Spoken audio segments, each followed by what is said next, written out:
Drug wars. They've been declared on local, regional, and national levels. We seized their heroin. 69 tons of marijuana. We are not going to allow the cartels to take over the United States. I have authorization to fire into your vessel. In 2011, a group of world leaders, including 7 ex-presidents, set up the Global Commission on Drug Policy to end the 40-year war on drugs. But wars are easier to start than they are to finish.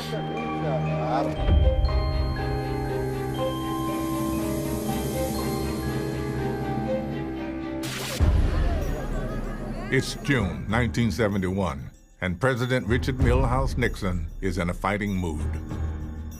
We must wage what I have called total war against public enemy number 1 in the United States, the problem of dangerous drugs.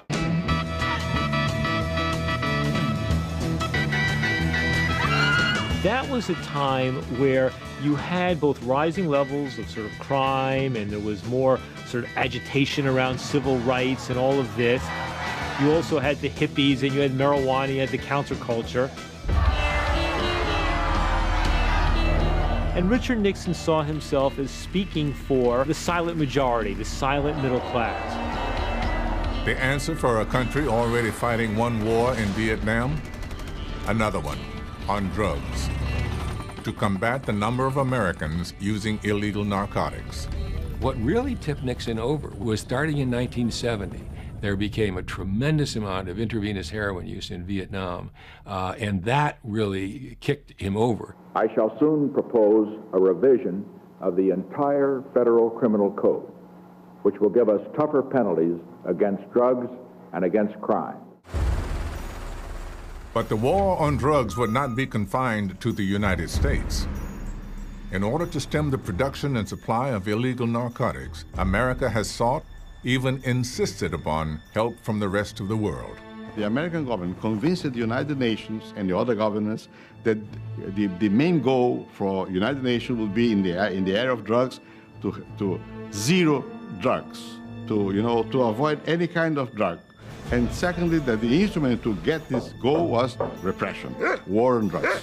The UN conventions on drugs amounted to a global ban on producing, transporting, selling, and possessing any drug classified as illegal. And it set in stone an attitude to narcotics that has lasted for decades. So in the crusade for a drug-free America, the next step is to enforce a policy of zero tolerance of illegal drug use. So when we say no to drugs, it'll be clear that we mean absolutely none.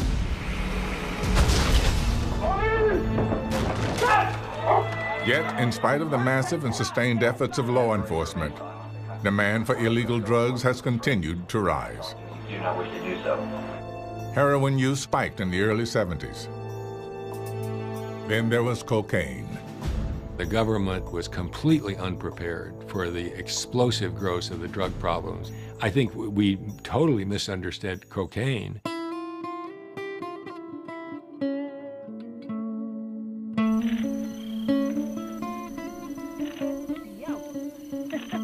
Originalmente Colombia era el país donde se procesaba, pero la producción estaba en Bolivia y en Perú. Después también se empezó a cultivar en Colombia y los carteles de la droga se fueron volviendo muy poderosos. America's insatiable appetite for cocaine made criminals like Pablo Escobar the richest and most powerful of all time. Escobar's cartel was smuggling 15 tons of cocaine a day into the U.S., and in 1989, Forbes magazine declared him the 7th richest man in the world, worth an estimated $25 billion. Cesar Gaviria was president of Colombia during the state's fight against Escobar. Escobar tenía una red clandestina muy grande, era impresionantemente poderoso, la gente le tenía mucho temor.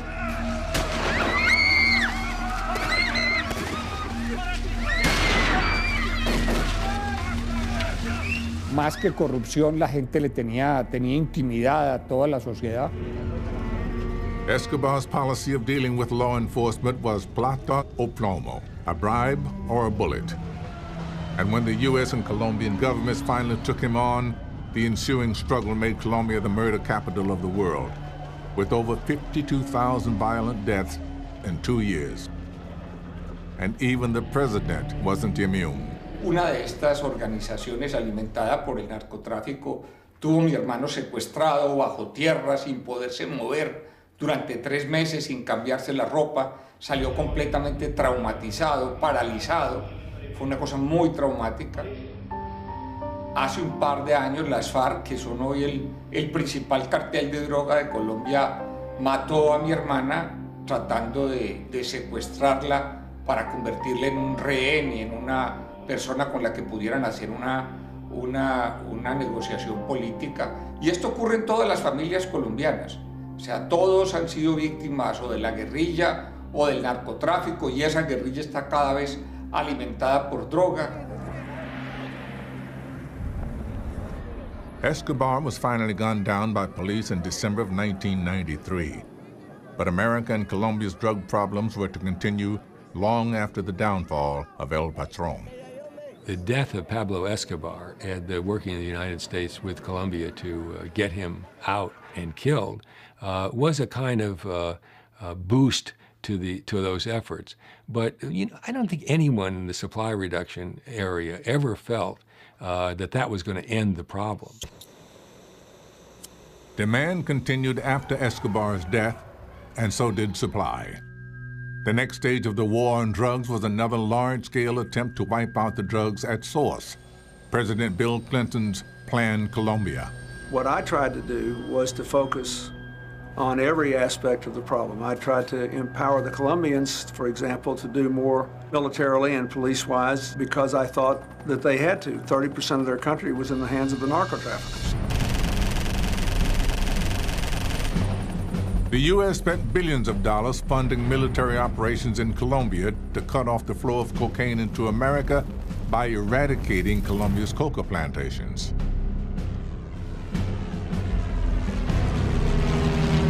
Colombia es el único país del mundo que fumiga aéreamente los cultivos de droga. Es un tipo de fumigación que destruye mucho todos los cultivos aledaños. It's a war against people who try just to earn their living growing some plant. They would like to grow something else if they would receive the same money. So I mean, you cannot make a war against drugs without knowing that doing so, you are making a war against people. Cuando el Plan Colombia empezó, había 8 departamentos donde había sembrados de coca. Hoy hay 24 o 28, alguna cosa así. Well, obviously, if the expected results was that we would eliminate serious drug use in America and eliminate the narco-trafficking networks, it hasn't worked. Today, the illegal drugs trade amounts to $320 billion a year. And without laws or governments to regulate this underground market, guns and violence have inevitably become the most effective method of control.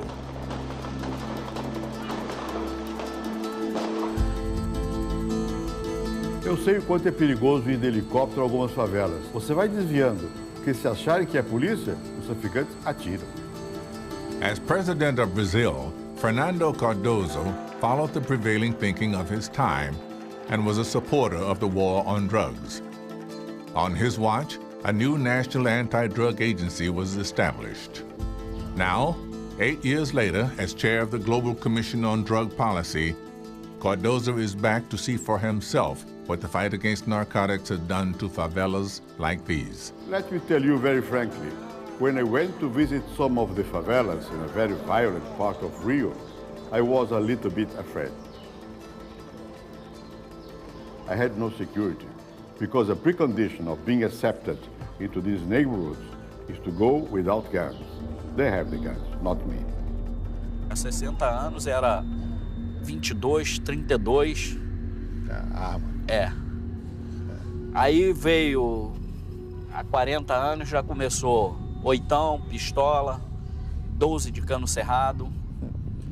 Aí depois veio fuzil, metralhadora, HK, AK-47 e assim vem... Ou seja, para você faz uma ligação direta entre o tipo de arma, a entrada da arma e a mudança do tráfico. É isso aí.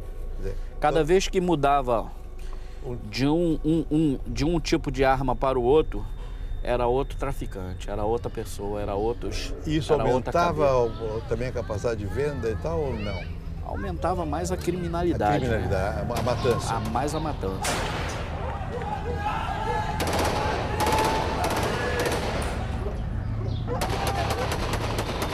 Moro numa localidade que estava tendo guerra entre facções rivais. Aí eu saí com a minha namorada, eu tinha ido a uma festa.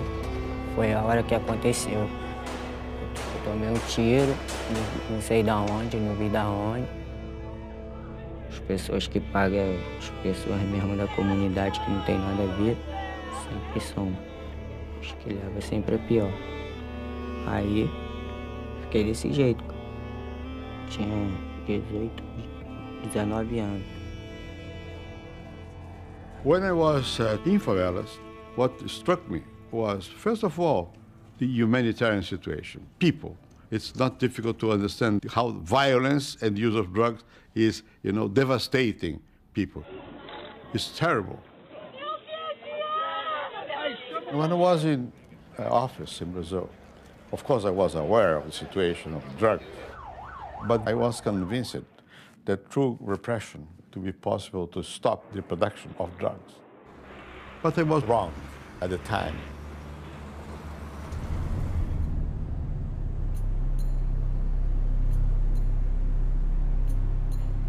Yet the suffering experienced in Rio's favelas pales in comparison with the wave of violence unleashed in Mexico, where a battle for control of lucrative trafficking routes over the U.S. border has spiraled out of control.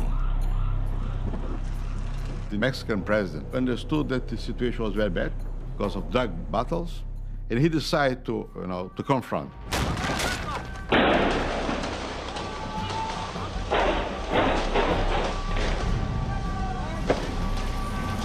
America's Merida initiative, known to critics as Plan Mexico, has seen President Calderon spend over $1 billion on the Mexican drug war since 2008.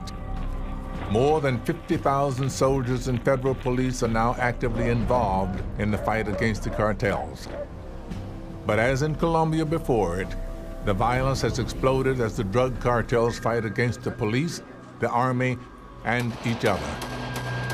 It's President Calderon's decision to declare war on the cartels back in 2006 and to use the army against them that I think has generated the violence. I think that the war has created the situation. The situation did not create the war. The problem with this is that the Mexican military is not trained for this. It's not trained for police missions, and this is a police task. And you're asking it to fight a war it cannot win, and it knows it is not winning. And so the military go in and they shoot. That's what soldiers do. All of this has been going on now for 4 or 5 years, and it's getting worse and worse and worse. Since President Calderon declared his war on drugs in 2006, there have been over 47,000 drug-related murders in Mexico.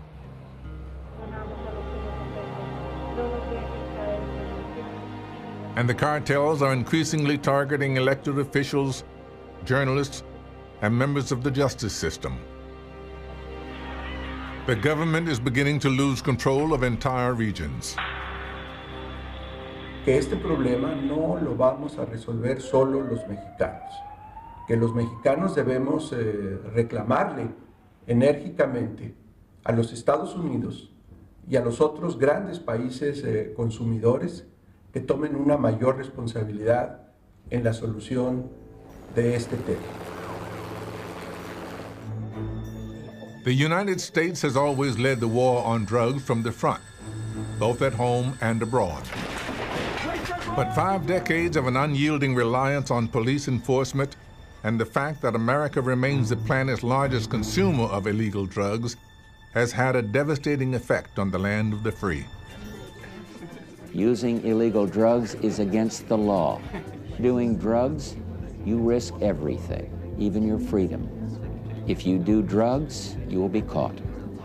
And when you're caught, you will be punished. Some think there won't be room for them in jail. We'll make room.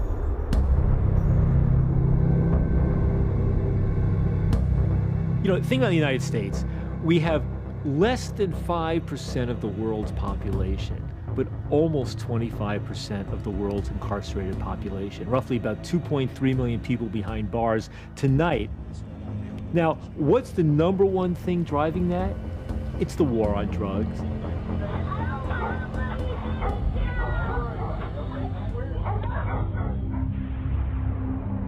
A kilo of pure cocaine costs $1,000 when it leaves a Colombian plantation. By the time it reaches the street in the U.S., it can be worth over $170,000. The illegality of drugs creates a situation where they're expensive. Now, if you're a wealthy person, then maybe you can afford your own addiction. But the vast majority of street users resort to crime or prostitution or their own drug dealing to support their own addiction. A heavy user of heroin or cocaine has to spend up to 10 times more per week than a heavy user of alcohol or tobacco. It's not that cocaine, heroin, marijuana cost any more than alcohol or tobacco to produce. Think about it. If tomorrow people could get heroin or cocaine legally from a store, and tomorrow you could only get alcohol or cigarettes from the black market, then all of a sudden very few people would be committing crimes in order to support their heroin or cocaine habit, and lots of people would be committing crimes to support their alcohol or tobacco habit. What the war on drugs has done is it's created this massive prison industrial complex in America. In 1970, there were about 330,000 prisoners in the U.S.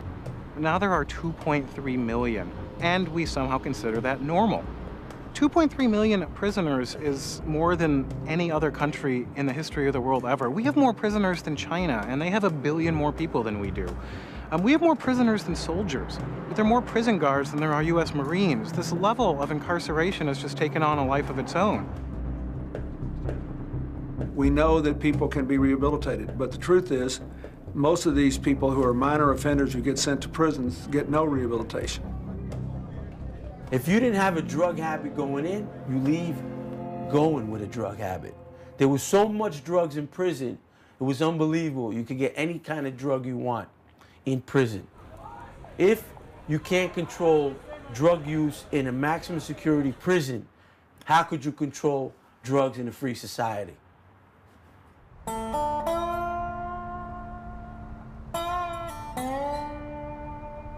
We need look no further than Washington's own doorstep to see the effect that the drug war is having on whole regions of America.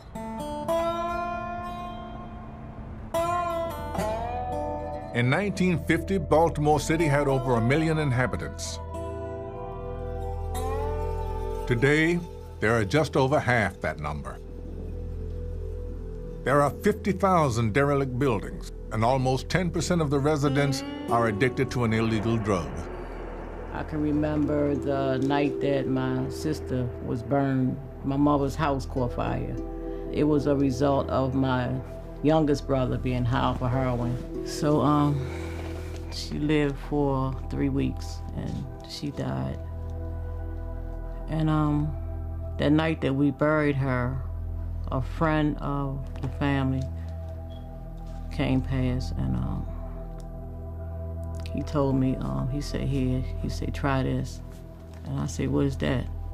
He said, just try it, it'll make you feel better. It was like this warm feeling just went through my whole body. And it was like, where has this been all my life, you know? And what it was heroin. I think before I realized it was a problem, it was like years had went past. I lost everything. I would go in department stores and I would steal. And I got locked up a couple times. By the time I had got to that point, I was really tired. You know, I wanted a way out, but I didn't know how, you know, or what I was going to do to stop. There are 600,000 people in this city. In 2007, there were 100,000 arrests. The numbers are staggering when you begin to think about what that means for people. If you have a criminal conviction, generally you are excluded from any support for housing. You are excluded for support for education, and you're not able to get an ever-increasing array of jobs because of your conviction. The reality is that you return to the drug trade. And the drug trade begins to occupy entire communities.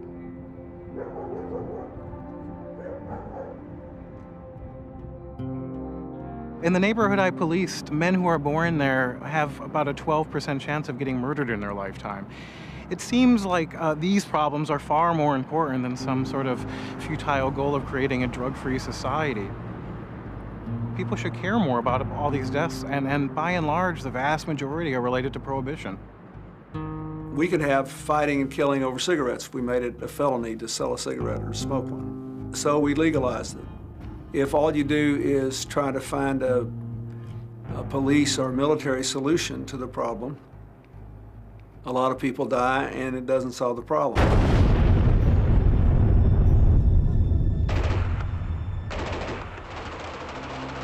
But repressive drug policies and their grave consequences stretch far beyond the Americas.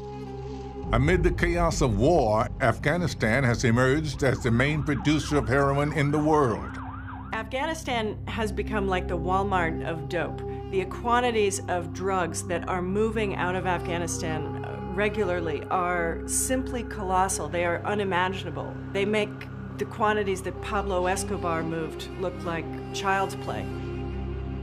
A major use of the enormous profits from the production of poppies and therefore heroin goes to the Taliban to finance their illicit operations in subjugating people and in punishing people. But U.S.-led efforts to cut off Taliban funding by eradicating the poppy crops have in fact driven farmers into the arms of the insurgents. In this incredibly insecure, lethally uncertain environment, the one crop that they could depend on to bring in enough money to live off, the United States came in to help destroy that. And of course, once they had lost their source of livelihood, they were then much more open to being persuaded by a Taliban recruitment officer here to take a rifle, take some dollars for the day, and go and shoot at British, American, Afghan soldiers. It really just contributed massively to getting us to where we are today in Afghanistan, the mess that we have today. Go, go, go!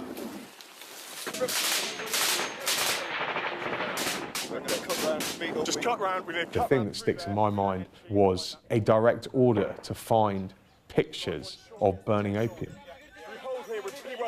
How can any military task involve taking a picture of burning opium? And I think it is indicative of who was requesting this. This was someone whose prime motivation was counter-narcotics rather than the counter-insurgency campaign or the benefit and well-being of the people of Afghanistan. Under the Obama administration, the official counter-narcotics policy in Afghanistan has shifted away from eradication. But with the announcements that U.S. and NATO troops will be withdrawn in 2014, calls for widespread eradication of the poppy are growing, and not only from the West.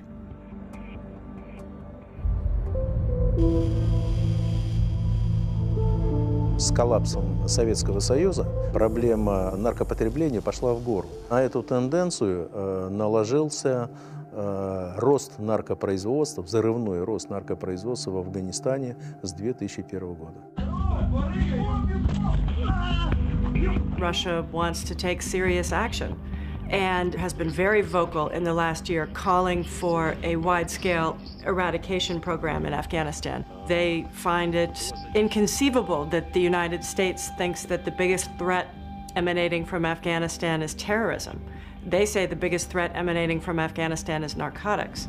And Russian policymakers of today look backwards to the repressive example set by the United States in the 1990s. США завершила реализацию так называемого плана Колумбия, в соответствии с которым было у них соглашение между США и Колумбией по вопросам как эрадикации посевов, уничтожения лабораторий и иным мероприятиям, направленным на искоренение наркопроизводства. Мне кажется, это хороший опыт Соединенных Штатов Америки, который нам, России, следовало бы самым активным образом применять на практике. In 2010, U.S. and Russian forces took part in a joint raid on a drug lab in Afghanistan. And Russia's influence in Afghanistan's war on drugs continues to grow. As we leave and transition, which will be delicate enough anyway, if in that window of opportunity of transition, those who wish to push the counter-narcotics agenda get their way, and we do see a short, sharp attempt to eradicate poppy, I think that will spell disaster for the country. And a return to the disruptive anarchy that spawned 9/11 and what we came here to rectify. Get on the ground, now! Now! Now! Old orthodoxies persist on how to best deal with the supply of narcotics. So how has the war on drugs dealt with the demand? This is drugs. This is your brain on drugs. During the time I was in Congress, we tried almost everything we could think of. We got corporations to donate an enormous amount of money to go into public advertising, hard-hitting advertisements that showed kids the terrible things that would happen with drugs. Toda a propaganda antidroga da minha época era baseada no fato de que a droga destruía o ser humano. That had a problem because most of the people who were using drugs weren't dead, and they liked to use the drugs, and so it had a credibility problem. You're gonna die if you mess with dope. Nobody can handle it. Take a look at the nearest junkie and figure it out. E aí, o jovem questiona todo o discurso que ele ouviu até então.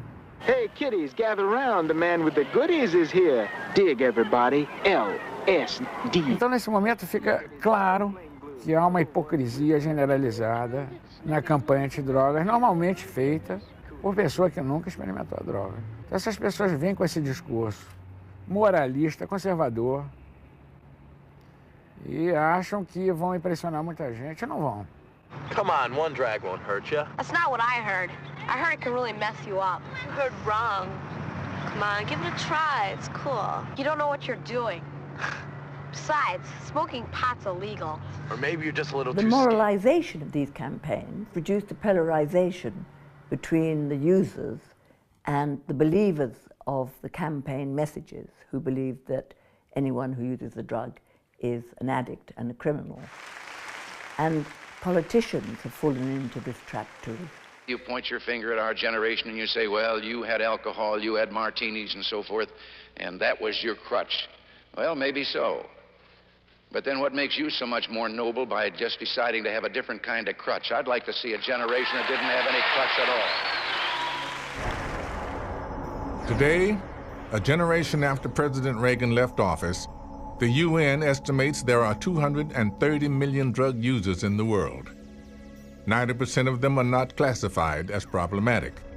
And yet the question of how to deal with these people has divided politicians ever since President Nixon first declared his war on drugs.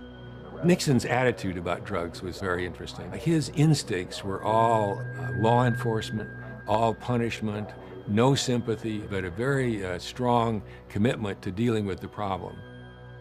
Nixon said I could say anything I wanted to say about drugs except one thing. I couldn't support decriminalization of marijuana. He said he was elected president, not me, and if I came out and supported decriminalization, I was history. 60% of the Berkeley voters approved the marijuana ordinance. It specifically told the Berkeley police not to make marijuana arrests without first getting city council approval.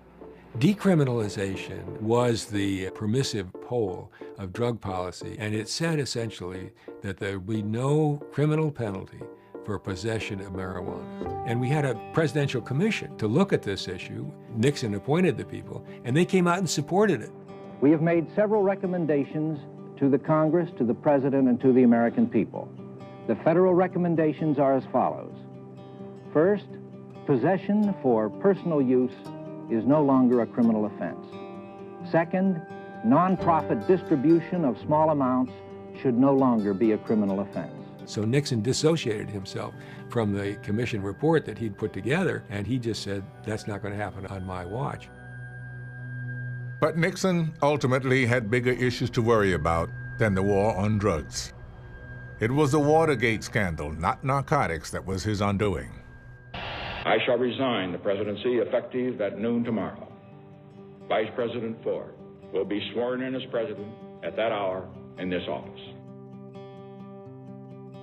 So Nixon is gone and Ford is there. He doesn't have this guidance for me. So I came out and supported decriminalization. And I was a poster drug czar for decriminalization at that point. With the election of Jimmy Carter in 1977, decriminalization found itself at the forefront of the mainstream political agenda. An end to the war on drugs was in sight. When I was president, we had the same problem with drug production and distribution and consumption that we presently face. We tried as best we could to minimize the emphasis on criminal punishment. And I made a major statement to the U.S. Congress asking for changes in the law.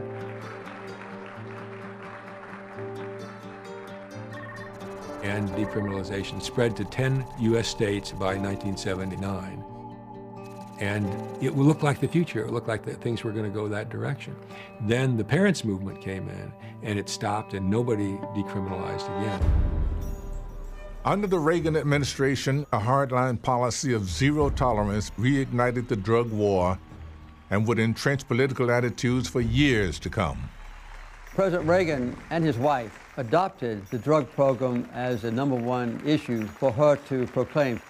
She had a phrase, just say no. Just say no so loud that everyone around you can hear. And if you do that, drugs won't stand a chance. And she made it clear that her prohibition against drugs included marijuana and everything else. So I don't think there's any doubt that President Reagan made a profound impact then on the consciousness of our country, and I think he also shaped the opinion of many members of our Congress. The truth is, the vast majority of members of Congress still take a very hard position on drugs. We're against legalizing drugs. We want tougher penalties for drug users, and particularly for people who sell and traffic in the drugs. We want to maintain the long terms, the prison terms and penalties that are there. In 2009, there were 1.6 million drug-related arrests in the U.S. 1.3 million of these were for possession of drugs alone, and over half were related to marijuana. I personally fully disagree with the U.S. saying that they are being successful just because they have more people in jail or they have more sentences against traffickers than they had 20 or 10 or 5 years ago. That is not a good way to say that a policy is successful. This project over the past 22 months has led to the arrest of more than 2,200 individuals. We've seized their heroin, taken their money. 41 kilograms of cocaine. $154 million in United States currency. It's every year the same. They are showing some data, and the data shows more people in prison. We are destroying more plantations of cocaine, so on and so forth. If they had less violence and less consumption, and well, that would be a success. But what they have now, and the measure of success they have, is wrong. We have spent hundreds and hundreds of billions of dollars on the war on drugs, which has been a complete, total failure. The problem is that politicians are basically unwilling to spend political capital on this issue, as they know it's unpopular with the public and the media. What is his position, as you understand it, on drug use? Apparently he has a somewhat libertarian view on that subject, which you, I think, are arguing is not a Kentucky view. I had a senior law enforcement official tell me that in his judgment, up to a quarter of the White House staff, when they first came in, had used drugs in the last 4 or 5 years. Accusations about the use of illegal drugs are flying around the Democratic presidential campaign again. What we have in this issue is similar to what we have in pornography. This is chemical pornography. The allegation is that while governor, he hosted parties where drugs were used, a violation of state law. Most politicians, they're afraid of what the political ads will be that their opponents will run in the upcoming election.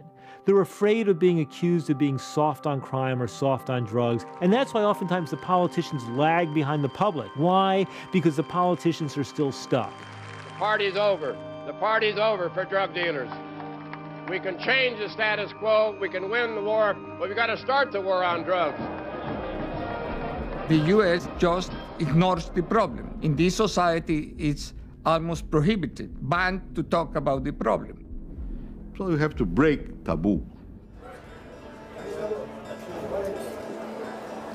In 2011, the Global Commission on Drug Policy set out to correct the mistakes of the past and change the very nature of the war on drugs. I'm not proposing to replace war by peace. I propose to replace war by a smarter fight. A fight using other instruments, more intelligent instruments to convince people not to use drugs. So break the taboo and bring in the public debate what experiences in some countries could help to find better solutions. Portugal has a brave new approach to the drug problem. In 2001, they decriminalized the use of all drugs, meaning that users would no longer face criminal punishment for possession alone. To see the progress made in Portugal is astonishing, because in Portugal, they decided to decriminalize the use of all kinds of drugs, and not just marijuana. Decriminalized, people do not go to prison, do not go to court even, but there's a penalty that can be applied, and there's a clear sign of disapproval for drug use. If someone is arrested with drugs in Portugal, they are not taken to court. Instead, they are brought before a dissuasion board made up of psychiatrists and social workers. The main concern is to understand what are the needs of that people intercepted by police forces using drugs or carrying drugs for personal use, and what do they need? What kind of help can we provide? The most fundamental step we need to take is to realize that addiction is a medical problem, and therefore addicts need to be treated medically, not criminally. If we accept that basic principle, we overcome most of the disagreements about drug policy.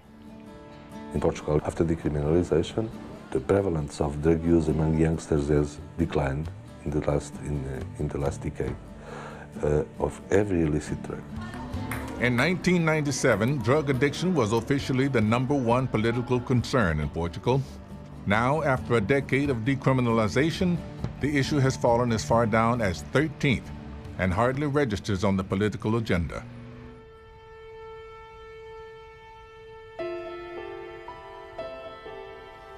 And even more radical steps have been taken elsewhere. In the 90s, Switzerland faced an AIDS epidemic rapidly spreading through the heroin-using population. It was clear in Switzerland that repression was not the way, that repression was a part of the problem, that repression was a cause of the dissemination of AIDS, that repression was a cause of the deaths of young people by overdoses. As president, Global Commissioner Ruth Dreyfus called for a series of dramatic solutions to the epidemic, including medically prescribing clean needles and heroin to addicts who couldn't kick the habit. How can you speak with people about the problem of drugs if they are addicts, if they are under the threat to be arrested? It's absolutely clear that you have to go to the people, and in order to go to the people, you have to accept in a certain way the people as they are. In Switzerland, the number of injecting drug users with HIV/AIDS has been reduced by over 50% in 10 years. And the model of putting health before punishment is gathering momentum. I think there should be safe places where people who have addiction could come and not think they're going to be arrested and will have basic needs met. I have experience with this, including personal experience. I had a brother who was addicted to cocaine. So I know a lot about this. I understand more than most people do what is involved. Well, dealing with human beings. So we are not just dealing with criminals. The users, very often, they want to escape from the situation. They have no instruments. So why not to give a lift to them? Who are the addicts? Our children. I mean, people we love. People we would like really to bring back in the normal life.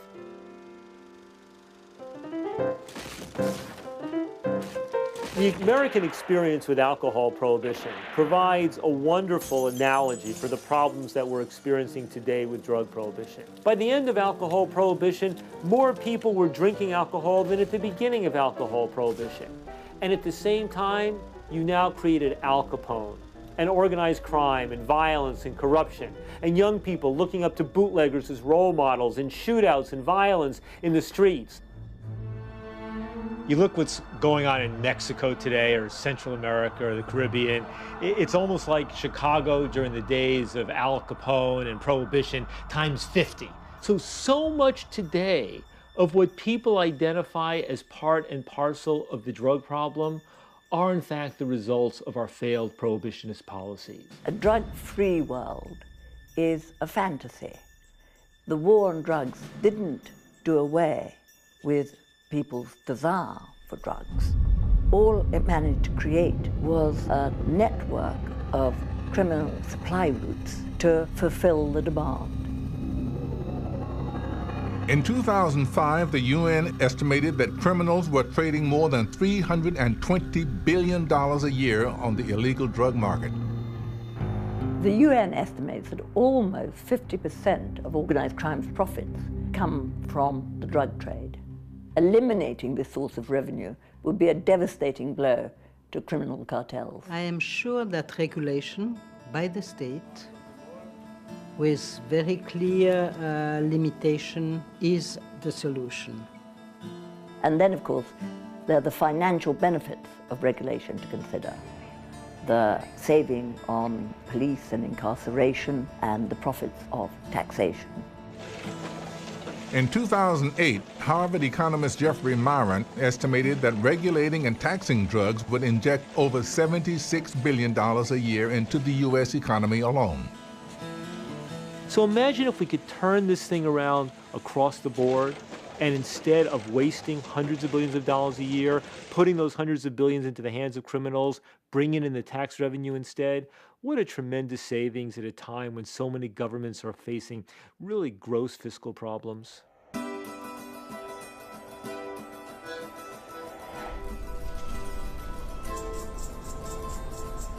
A country that has already moved in this direction is Holland, where it is in practice legal to buy and sell small quantities of cannabis in coffee shops. Today, ex-Brazilian President Fernando Cardoso has come to see this for himself. You are not allowed to advertise cannabis. You're not allowed to sell any hard drugs. You're not allowed to sell cannabis to people under 18 years old. You're allowed to have only 500 grams in stock as a coffee shop, and don't sell more than 5 grams a day to one person. The good thing about the business in soft drugs and cannabis in the coffee shop is that it's without any violence. And what have been the consequences regarding the users? Well, people might think that it would have led to a sharp increase in cannabis use, because in practice it's free available cannabis. But you will see, if you look at the statistics, that the consumption is quite comparable with surrounding countries. In spite of Holland's liberal cannabis laws, consumption rates are lower than in surrounding countries like France, Germany, Denmark, and the UK.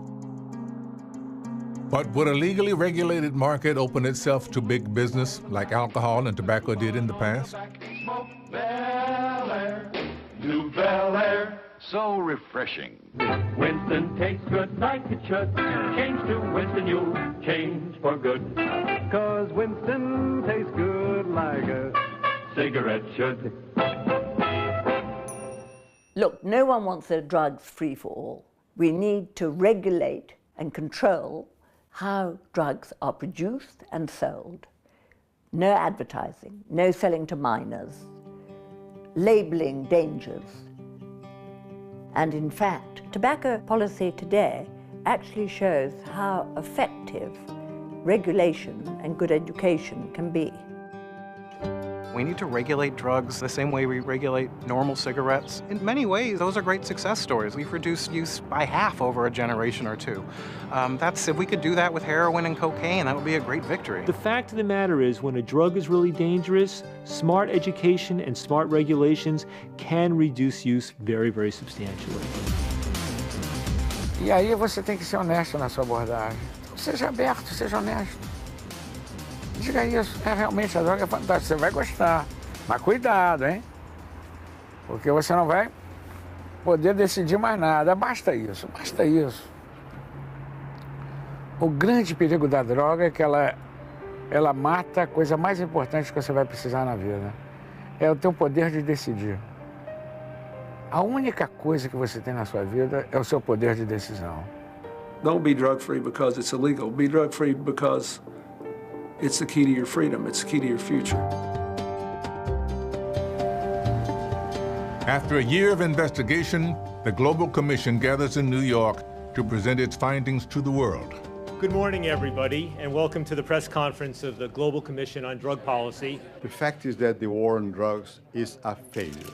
The consumption is not being reduced. It's cost millions of dollars. The increasing number of people in jail is there in the statistics. And it's fueled organized crime worldwide.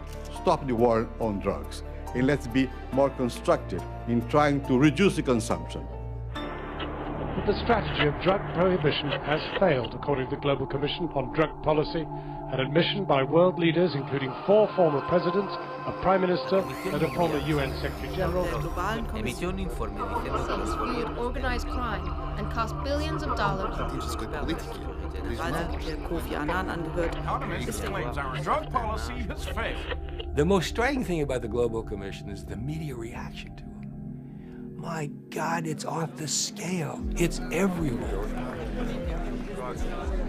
The message of the Global Commission came in the right moment and allowed a certain crystallization around this call for breaking the taboo all over the world. But it is not just the media that reacts. The White House also has something to say. When the Global Commission came out with its statement, I could have predicted in advance exactly what the drug czar was going to say. We have spoken about our opposition to legalizing drugs because we know that legalizing drugs is not an answer. We also know... I think essentially the role of the drug czar in America today is to refrain from any substantive debate about what's wrong with drug policy today. It's to point their fingers at the little signs of progress and ignore all the signs of failure. It's to make sure that this issue doesn't blow up one way or another for the president. The incarceration approach to drugs. In 2004, Senator Obama described the war on drugs as an utter failure. I, Barack Hussein Obama, do solemnly swear. As president, however, he has not implemented substantial change, with funding for law enforcement still almost twice that allocated for treatment and prevention. It was not a surprise to see the resistance, because governments have to be more conservative. It's difficult for governments to change. They are afraid because of vote. They don't want to innovate. And the world requires more innovation. And the fact that now ministers and important personalities are joining us is a signal of progress. There are dozens, if not hundreds, including people in power today who think the same way and don't feel the confidence, the political confidence, the personal confidence to speak out. But when you see this group of such distinction, people who left offices with their reputations intact, people who are oftentimes globally known, standing up and saying enough is enough, that hopefully can embolden others to say the same thing. In 2011, President Santos of Colombia became the first serving president to break the silence and publicly declare that the world needs to look for new solutions. Colombia has been fighting drugs and the drug cartels for 40 years. But the business is still going on.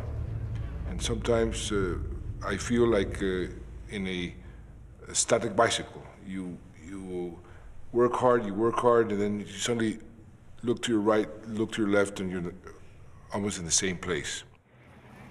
And you see what happens in Mexico and Guatemala.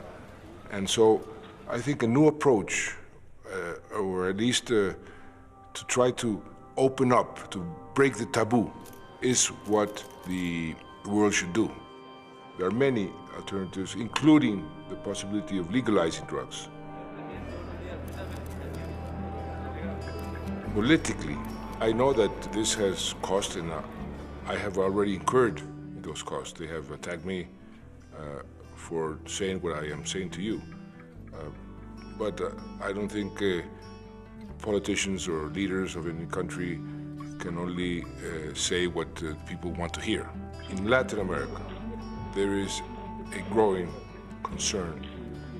Before, this was a taboo, and you have to break this taboo.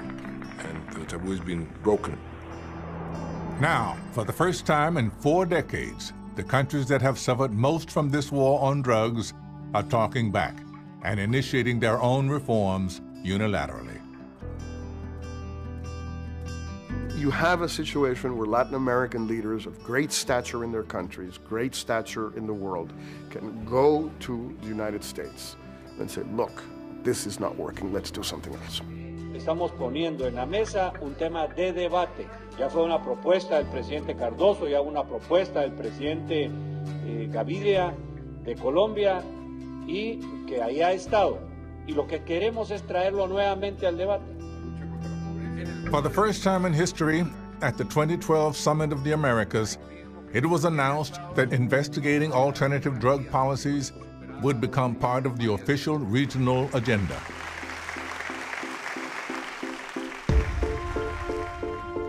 The truth is that the war on drugs is a war fought inside the heart and mind of everybody who thinks of using them. But I know that lives can be saved, that they're worth saving, that it's never too late to start. And as long as you have your personal freedom, the ability to think, you have a chance to do better. Don't give that freedom up. That's my message. I'm not, how can I put, unrealistic. I know that it's difficult to change, but I know also the society does change. It will depend largely on people, on civil society. We are now at the beginning of a new phase where the public debate will be possible. And I'm sure that will help to change the policy, not only in the US, but also in the world.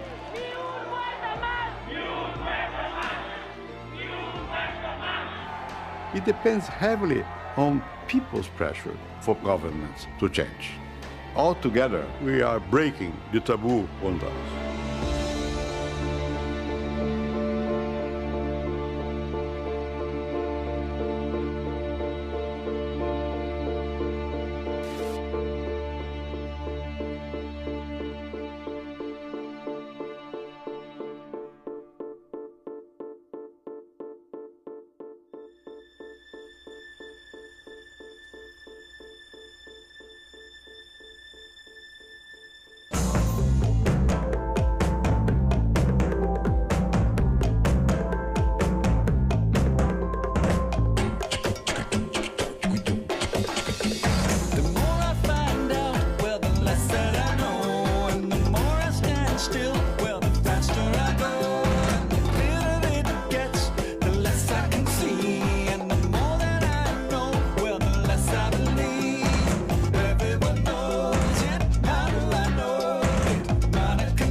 I said,